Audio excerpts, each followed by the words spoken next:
Welcome to another edition of the Sovereignty Podcast. I'm delighted today to be joined by Dr Alan McManus.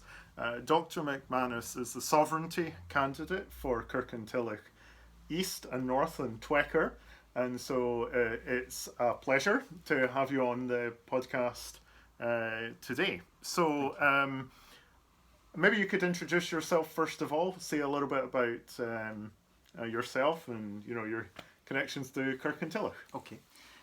So I use my title Doctor so that the famous snooker player Alan McManus doesn't get blamed for me and my big mouth. So that's why. But I like people just to call me Alan.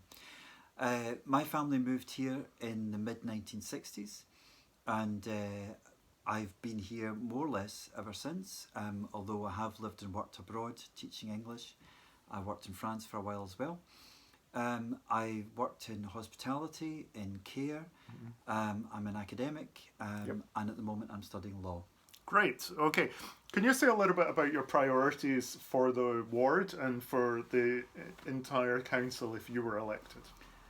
I really think you can sum up my campaign by one word, and that's common sense. And I see that some other candidates are trying to appropriate that word, which is interesting because their parties are not associated with that value. But I think that we just have to think about picking up the broken glass so that children don't get hurt, so that dogs don't get hurt, so that people don't have to take them to the vet because they can't afford it. We have to think about not letting people leave fires unattended in the fields, in Cledden's fields. I was famous since 2018, I think, for complaining vociferously about this. We have to think about the infrastructure of the roads. For example, the potholes have only got worse. My car failed its MOT because of the springs, and the mechanic said, do you know that East Dunbartonshire Council have got a special legal services to deal with all the complaints about this? I haven't put mine in yet. Yeah. So this is just crazy. They're just, let's do the basics. Let's get the basics right before we go into anything highfalutin.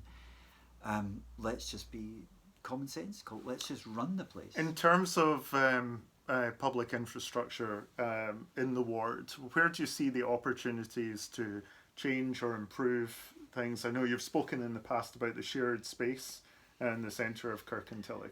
So could you give us a bit of a sort of primer on that? Give us a little bit of the background. Okay, so when I stood in this ward in 2022, I stood at the Count and Bishop Briggs Leisure Dome, and I said to the candidates and the local councillors there, please put back the traffic lights on Catherine Street. It's a dangerous four-way junction. Everyone in Kirkintilloch wants them back. That was unanimous. The SNP got in to run the council for my minority government, and they haven't done it. And instead of that, they splashed out money on Regent Gardens redevelopment, which nobody wanted, and it's horrible, and it's not good for disabled people.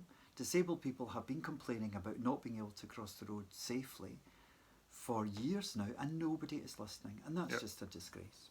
Yeah. So one of the major areas of supervisory responsibility of the council will be education. Can you lay out for us a little bit of your thoughts about what the issues are there?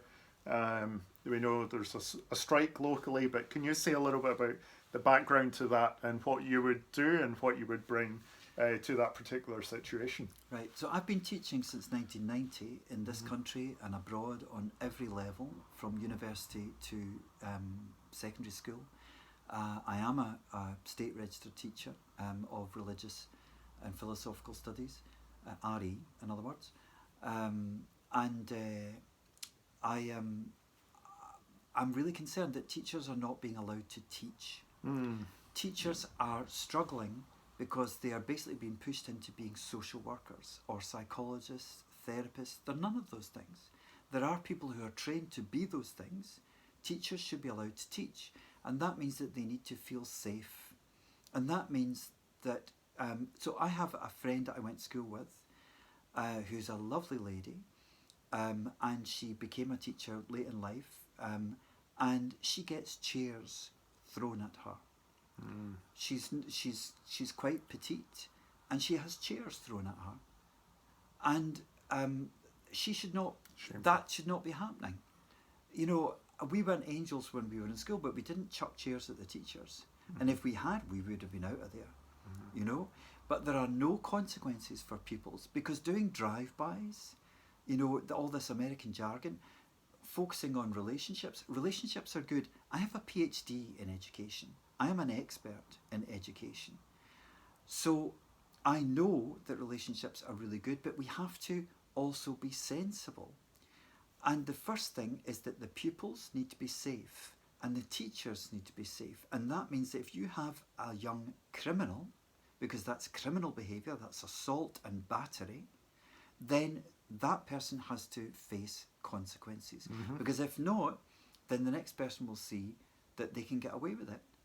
And that means that you will have a vast amount of teachers leaving the profession. And what will happen then? It'll lead to major teacher shortages, and I think you'd mentioned there was a strike here locally. Yeah, you want to say a bit about that? Kirkintilloch High School, which is a lovely place, like St Ninian's High, has a great reputation, or did have a great reputation. The teachers are now on strike because they said they can't take it anymore. They're being sworn at by the pupils, and the pupils are being violent to them. Not all of them, but some of them. And there are no consequences, and they are fed up. They don't want to hear that it's their problem, the teacher's problem. They don't want to hear that the school's not interested in applying consequences. The school has to take a whole school discipline approach. I am not picking out Kirkintilloch High for a special criticism, because this is across the board in Scottish schools and in British schools, because people are afraid to say no. But kids need boundaries. Every parent knows kids need boundaries in order to feel secure. Let's give them boundaries again. Great. It's such a beautiful setting and location, this Kirkintilloch, with the mountains just to the north of us here, the hills. But we know there's been this huge building program locally, and it's continuing, and we're seeing the green spaces around Kirkintilloch just being eaten up, and really the character of what was a small town changed.